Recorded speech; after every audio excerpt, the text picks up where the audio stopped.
Hey yo, sup my sweet tea lovers, this is Sally from Taishan Tea Club. I've started a new series of tea and we've done the green tea in the last two videos.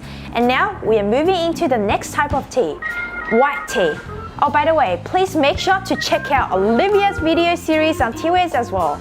And let's get started.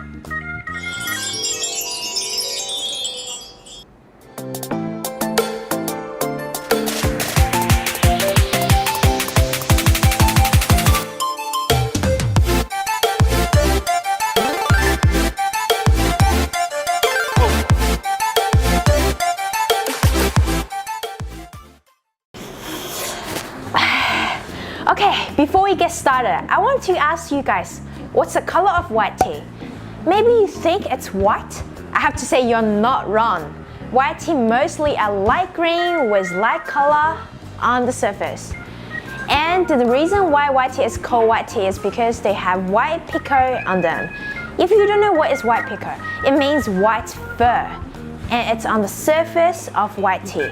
It makes them look a bit white. That's why they're called white tea. And white tea, they're micro-fermented tea. And most of them are made from bud.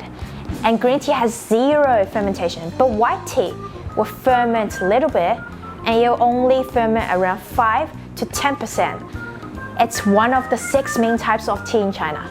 And white tea could be bud tea or leaf tea. Bud tea is more tender. White tea comes from same leaves as green tea, but white tea harvested at a younger age. White tea contains very high levels of antioxidants and has a unique, gentle, and almost sweet taste. And next, let's talk about production process. White tea uses natural produced techniques to process.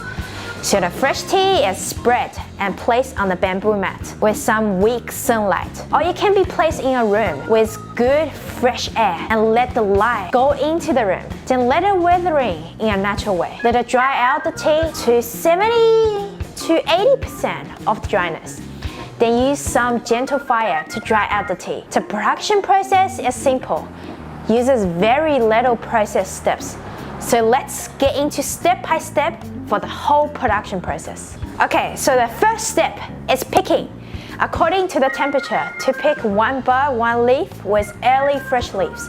Bud leaf forms a flower, size is even, and leaf stem is short. Pick it in gentle and prepare some bamboo baskets to put them in and transport. And second step, weathering. As I said above, to put on the bamboo mat or in the room and wait till it dry out. Okay, step number 3, dry out using fire, or it's called refire. This step will split into 2 parts, drying and re-drying. First drying will use temperature around 100 to 120 degrees and dry it for around 10 minutes and rest for 15 minutes. Then we will re-dry them again and use temperature around 80 to 90 degrees or maybe 70 degrees for low temperature and slower drying time. Okay, let's get into last step. Step number 4, storage. The water inside the tea should be controlled within 5%. Put it into the freezer, around 1 to 5 degrees of temperature. Then after taking it out, wait for around 3 hours of time and start packing. Then store somewhere that has a lot of fresh air, not too much sunlight, and dry. So the advantage of drying out white tea is that the taste maintains the original fragrance of the tea. Weathering is a key process to form the quality of white tea. So next, let's talk about producing areas. The main production areas for white tea are in Fujian Fuding, Zhenhe, 武汉新洲 Old Street, 蕉城天山, 松溪, 建阳, 云南景谷, and other places. And there are few types of white tea, but there's 3 main ones. Such as silver needle white tea, low brow tea, and white peony tea.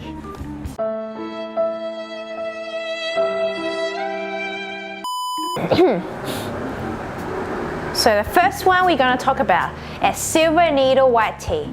also known as white-hair silver needle, and 白毫银针. This is precious because it only harvests 2 days of the year and contains only the buds and the youngest leaves of Camellia sinensis plant. Sorry, it's Camellia sinensis plant. And the harvesting no more occurs in sunny morning. Okay, sorry, let's get back to the topic. So the shape looks like a needle and a bit thick with a little bit fur. And the color is white as silver. So for a sweet taste outcome, it should be brewed correctly. But we will talk about this in next video, okay? And next type of white tea is long brow. The leaves of long brow are slightly plump and tender. The buds and leaves are connected with branches and without stems. And the whole leaves are curved and fragrance is pure. And next is white peony tea. The tea included a white color in the middle. The shape is like a flower. So after brewing, the leaves will hold the buds. And just like in flower blooming, that's why it's called white peony tea. But I'm not gonna show the brewing of these teas in this video, but we can talk about this in the later videos if you guys wanted to know. So let's talk about the benefits of the white tea. Of course, there are some benefits for the white tea, such as digest alcohols, reduce blood pressure, relieve tiredness, and my favorite part, lose weight. But there are so many benefits. You guys can try it out yourselves. Let's talk about the medicine use of white tea. In ancient times of China, white tea is often used as medicine. And compare with other teas, white tea has the lowest free radical content and with high content and flavonoids. And this flavonoid is the key factor in pharmacology and healthcare. So white tea can reduce blood pressure, antivirus, improve immunity, cure diabetes, and prevent CVD, and so on. Very good for people's health. Okay, so anyways, we've reached to our end of the video. White tea has a sweet taste, and it is great for some of you if you like sweet things. But I personally like strong bitter taste. But I highly recommend you guys go try it out because it's very refreshing. Yay! So if you like today's video, please give a thumb up, like, share, comment, and subscribe to our channel. Yeah, don't forget to subscribe. But main thing is to enjoy tea drinking process. I'm Sally from Taishan Tea Club, and I will see you in the next video.